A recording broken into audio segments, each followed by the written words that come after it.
7h38 dans le Grand Matin Week-end sur Sud Radio, direction Toulouse sur Sud Radio. Bonjour Irina Touze. Oui, bonjour. Soyez la bienvenue sur Sud Radio. Vous êtes membre du collectif Ukraine Libre à Toulouse. Vous êtes vous-même d'origine ukrainienne, si je ne m'abuse. Tout à fait. Vous suivez heure par heure la situation dans votre pays. Les Russes qui annoncent avoir encerclé deux grandes villes, notamment Kherson dans le sud du pays. Les forces ukrainiennes qui annoncent aussi que les Russes ont opéré une percée à l'intérieur du centre-ville de Kharkiv. Ça, c'est dans le nord-est du pays, deuxième ville du pays. Et j'imagine que vous êtes particulièrement inquiète sur la capacité de résistance de l'armée ukrainienne.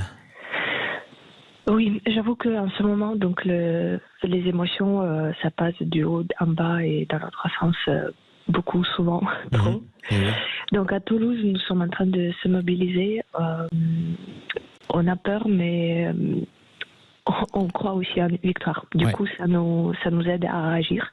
Et donc, en termes d'action, nous sommes en train de préparer la grande, j'espère de mobiliser les Toulousains pour venir nous soutenir à 15h à Jean Jaurès pour une manifestation. Il y a également une autre manifestation d'un collectif européen à 14h au Capitole. Donc, on sera présents.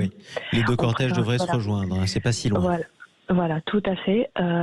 Et donc, on espère être nombreux. Nous avons besoin d'aide des Français. Nous avons besoin d'aide du communauté européenne parce qu'il nous manque des choses. Il nous manque Mais il manque en tout cas aux Ukrainiens notamment du matériel militaire. Emmanuel Macron a annoncé d'ailleurs l'intensification de la livraison du matériel militaire français à l'Ukraine. C'est pas le seul, les États-Unis aussi, les Allemands aussi, et ça c'est absolument historique. Est-ce que vous pensez que ça peut permettre aux Ukrainiens de résister à l'invasion ? Je l'espère et j'y crois parce que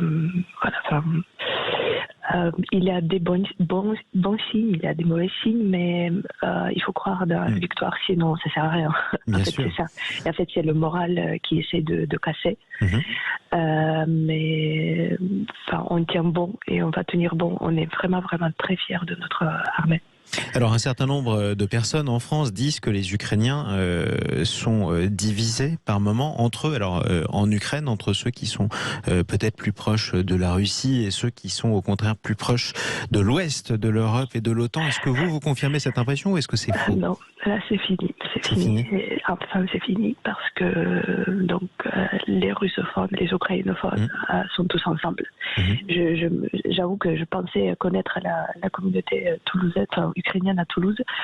Le nombre de personnes qui nous ont contactés depuis 3 jours, c'est le triple de des gens que je connaissais. Donc on est nombreux. 3 fois plus que vous pensiez.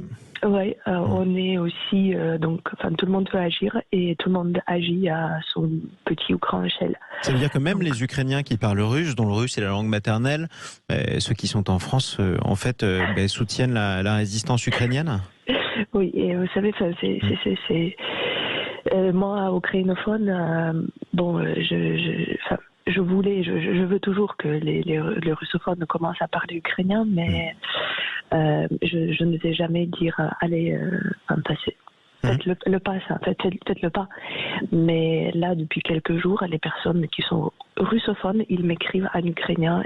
Je pense que c'est de eux-mêmes. Ils essayent, même si au quotidien c'est plus simple pour eux de parler russe. Mais c'est leur langue maternelle aussi. Pour certains, oui. Pour les autres, non. La question, c'est la langue chez nous, c'est encore un sujet à part. Mais je dis juste que, j'ai vu les signes des gens qui sont russophones et qui me parlent ukrainien. Je pense que ça vient de l'intérieur. Et également, donc les personnes avec qui on travaille, c'est les personnes de Donetsk. Hier, chez moi, il avait une bonne connaissance qui est russophone, qui a déjà vécu avec sa famille à Donetsk.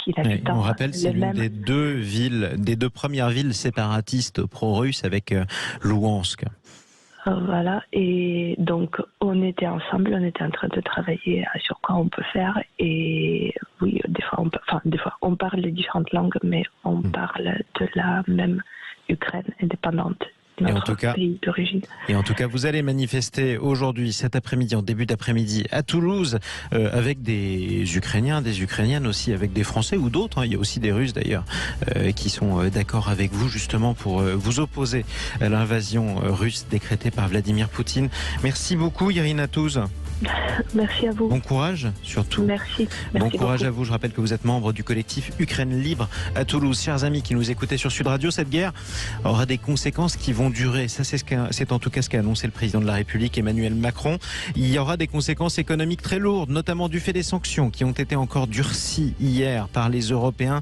Les sanctions économiques et leurs conséquences, on va en parler dans l'Info Éco Plus avec Didier Testo. Et juste avant ça, parlons du nerf de la guerre. Ça, c'est le gaz russe. Pourquoi on n'arrive pas à se passer du gaz russe, même si ça pollue? Ça, on va voir ça dans Comment va la planète dans un instant. À tout de suite sur Sud Radio.